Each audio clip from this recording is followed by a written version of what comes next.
उत्तर प्रदेश सरकार में खाद्य मंत्री सूर्य प्रताप शाही अपने 2 दिवसीय दौरे पर वाराणसी पहुंचे। नदेसर स्थित एक सभागार में भारतीय जनता पार्टी के कार्यकर्ताओं को संबोधित करते हुए भारत सरकार तथा उत्तर प्रदेश सरकार की योजनाओं को गिनाया और वही कार्यकर्ताओं को चुनावी टिप्स देते हुए कहा कि ज्यादा से ज्यादा लोग मतदान करें, इसके लिए घर घर संपर्क किया जाए। कोशिश हो कि सुबह सुबह ज्यादा से ज्यादा मतदाता मतदान कर दे, क्योंकि गर्मी को देखते हुए कुछ घंटे के लिए मतदान प्रभावित हो सकता है। बनारस के विकास पर कहा कि विकास के लिए कुछ तोड़फोड़ आवश्यक है, ऐसे में निश्चित ही कुछ लोग खुश होंगे तो कुछ नाराज होंगे, लेकिन सभी लोगों को ये समझना चाहिए भारतीय जनता पार्टी सभी को सुख समृद्धि के लिए कार्य करने वाली पार्टी है तथा आम जनमानस के पास हर तरह की सुविधा पहुंचे, इसके लिए योजनाबद्ध कार्य कर रही है।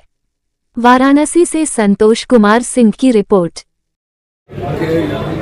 काशी एक ऐतिहासिक धरती है और ये दुनिया की सबसे पुरातन नगर के रूप में काशी जाना जाता है और यहाँ से भारत के प्रधानमंत्री आदरणीय नरेंद्र मोदी जी पिछले 2 बार से लोकसभा का प्रतिनिधित्व कर रहे हैं और तीसरी बार भी उन्होंने हमारी काशी हम काशी के ये संदेश देते हुए यहाँ से वो प्रतिनिधित्व बने। मैं ये आग्रह करूँगा कि जिस लोकसभा निर्वाचन क्षेत्र से प्रधानमंत्री का प्रतिनिधित्व होना है उसे बहुत बड़ी मात्रा में अपने वोटों को निकाल करके और बूथ पर वोट डालना है। और पिछले बार 6,64,000 से ज़्यादा वोटों से प्रधानमंत्री ने इस लोकसभा से जीते थे और अब की बार ये रिकॉर्ड बढ़ा करके 9 लाख से ऊपर 10 लाख के करीब पहुँचाना है।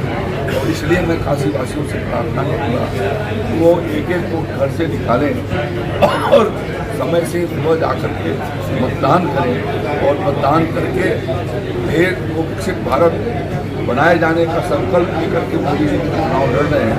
उस संकल्प में अपना भी योगदान दें, कमल के बटन को दबा करके, यह मेरा उनसे आग्रह और अपील होगा। बात की जाए, आज इंडी गठबंधन की बहुत बड़ी रैली होने वाली है जहां राहुल गांधी और अखिलेश यादव सभा को संबोधित करने जा रहे हैं काशी में। ऐसे में क्या असर पड़ेगा लोकसभा चुनाव में? उनकी रैली जो होगी वो मोदी जी के रैली के 1/4 से भी कम होगी। तो आपने कहा बहुत बड़ी रैली करने जा रहे हैं। उनकी क्षमता नहीं है कि वो मोदी जी की आज की तारीख में लोकप्रियता है सिर्फ काशी में ही नहीं, उनकी व्यवस्था क्या है। तो ये सब चीज़ें ऐसी हुई हैं जिससे आम जन मोदी जी का मुरीद है और कमल का बटन दबाने वाला है।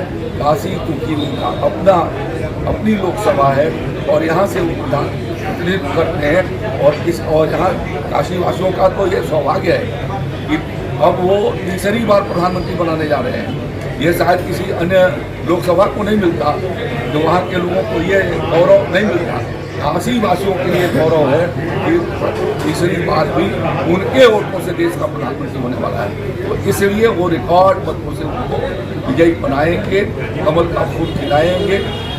इस भीषण गर्मी में प्रातःकाल घर से निकलेंगे, सवेरे जाकर के वोट डालेंगे और एक एक वोट घर से निकले, उनके मोहल्लों से निकले, इसका चिंता करते हुए वो अब की बार रिकॉर्ड वोट काशी के भीतर डलवाएंगे और मोदी जी को ऐतिहासिक जीत दिलाएंगे।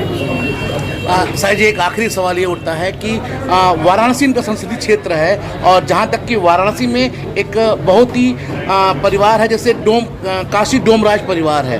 और जैसा कि आप देख रहे होंगे कि वाराणसी में कई काम हो रहे हैं, विकास के कार्य हो रहे हैं। इसी विकास कार्य में राजा हरिश्चंद्र घाट और मणिकर्णिका घाट पर कॉरिडोर की स्थापना की जा रही है, जिसको लेकर कहीं न कहीं डोम समाज में कुछ नाराजगियां हैं। ऐसे में काशी के डोम समाज से क्या कहना चाहेंगे आप? ये देश बदल रहा है, हम किसी को नाराज नहीं करना चाहते, लेकिन हम सब किसी को गड्ढे में छोड़ना भी नहीं चाहते।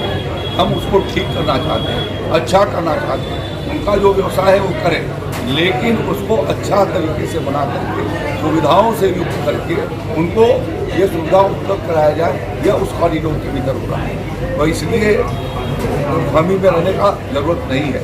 और डोम राजा के यहाँ हमारे गोरक्ष पीठाधीश्वर और उस समय के सांसद महंत अवैधनाथ जी ने आकर के उनके यहाँ भोजन किया था। हमारा सनातन धर्म इस तरीके के छुआछूत में भरोसा नहीं रखता।